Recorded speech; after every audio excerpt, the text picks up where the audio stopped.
Hey y'all, so I'm back with another video, and today's video actually is a two-in-one sort of thing. I asked on my Snapchat if you guys wanted to see a video that focused on eyeshadow and how to get that complete or full face makeup tutorial, and a lot of people said full face, but the people who said that they wanted to see eyeshadow were people that I know already know how to really get their foundation together, but they really don't wear eyeshadow and they want to. So I decided to kind of do two-in-one. I don't really go into detail about my foundation because I do have a full face foundation routine that I did October, I want to say, of last year. So I will make sure to link that down below so you guys can get really in depth with that. I think I have 2 videos on my foundation, so I'll make sure that I leave those down below, but I will give a couple of tips and tricks as I go through this video. The elephant in the room, my hair. Everyone's probably like, oh my god, did she cut her hair? No, I didn't cut it. It's a wig. I wish I could give you guys the specs on this wig, but I threw the package. But other than that, if you are interested in how I achieve this makeup look, then keep watching. So first we're going to go in with the Lorac eyeshadow primer, but we're going to use this on our eyebrows so that it gives us an even clean base for our brows and the hairs all go in the same direction. Next, using the Anastasia Beverly Hills Dip Brow in the shade Ebony and the Anastasia Beverly Hills number 12 brush, we're going to go ahead and go in and fill in and shape our eyebrows.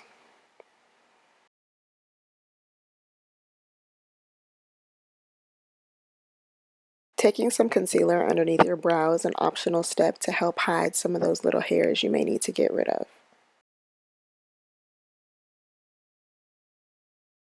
Going in with the NYX Nude eyeshadow base, we're going to put this all over our lid using a concealer brush, and then we're going to go back in and use a buffing brush to blend it out. So we're going to be using the Black Radiance Nude Attitude palette, but we're going to use our own brushes. Just to give you a bit of a brush breakdown, this silver part on the brush is called the ferrule. And if you hold the brush closer to the end, it's going to give you a lighter hand. Looking at the palette here, there's actually not a transition color that I would want to use. So I'm going to go into a different palette and use a more lighter brown of a transition color. And we're going to put that all over our crease. And again, I'm holding the brush closer to the end so that it gives me a lighter hand. Can't find the clip of me using that burgundy color for the Black Radiance palette, but I did put that in my crease using windshield wiper motions. Next, we're going to use the CoverGirl True Naked Goldens palette, and we're going to use the dark color on the end. Both of these brushes are brushes that I like to use on my outer corner. As you can see, the top one is a little more round, and the other one on the bottom is a little more oval and a little more flat than the other brush. Both of these brushes work just as well, but we're going to use the one that's a little more round, and we're just going to put this in our outer corner. Again, I'm not holding the brush completely close to the silver part, aka the ferrule, but I'm also not holding it completely at the end. The closer you hold the brush to the ferrule, the more concentrated and darker the colors are going to be, and obviously if you hold it further away, then the colors are going to be a little lighter. So I'm putting this in my outer corner, and I'm making sure that I'm blending because the color is so dark. I don't want it to just look really harsh, and I don't want there to be any unblended lines.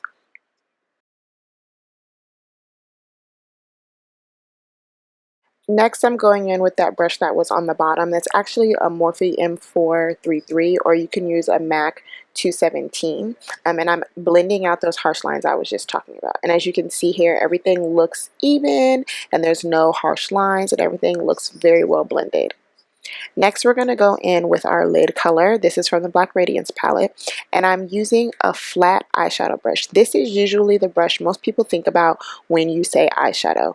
It's kind of similar to the little sponges that they put in these kits now, and it's more so for packing. Quick glance at the final eye look. Next, we're going in with the Kiko Matte Face Primer.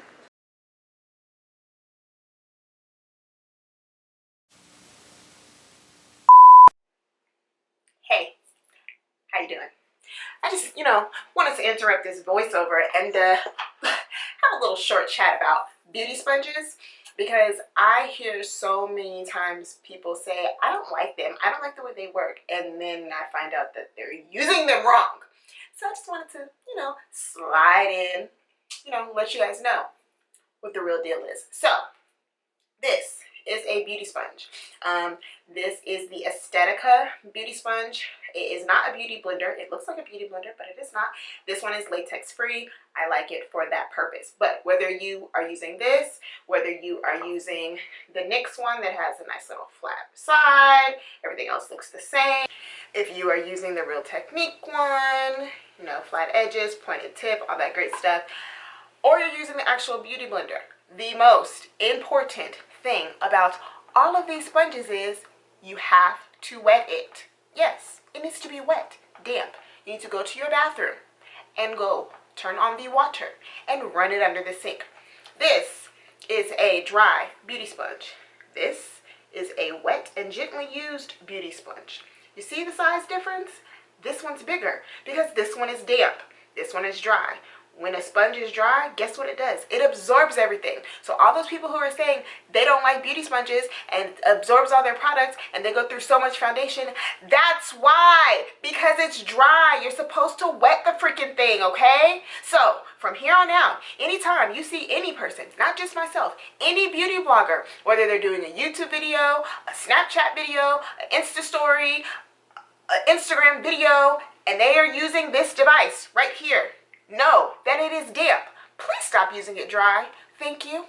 Next, I'm going in with my Dr. Brandt Pores No More primer on my damp beauty blender sponge and working that into my T-zone area. Next, going in with my Hard Candy Orange color correcting stick, I'm going to cover up some dark marks. This stick actually isn't my favorite. I just couldn't find the one that I normally use, and I wanted to try something new.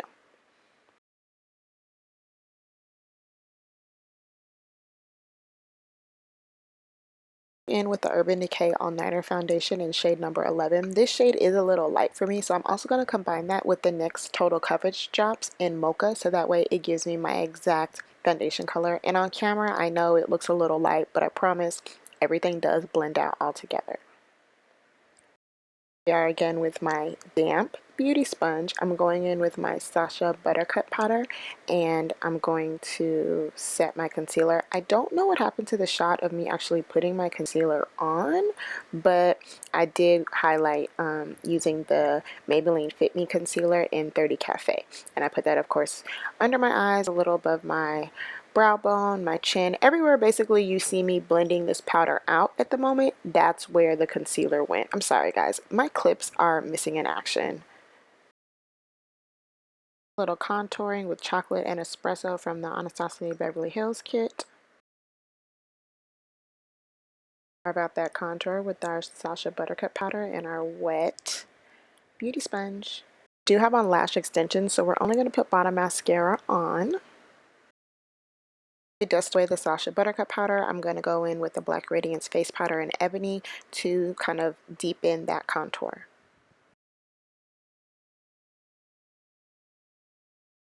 Now it's time to apply some highlighter. If you can see on the side of my face, there's kind of a shadow that I've created with the contour. We're going to put our highlighter above that. And I kind of like to start a little light-handed and build as I go, but I'm a highlight fiend, so the more the better. I put it everywhere, my nose, my lip, all that.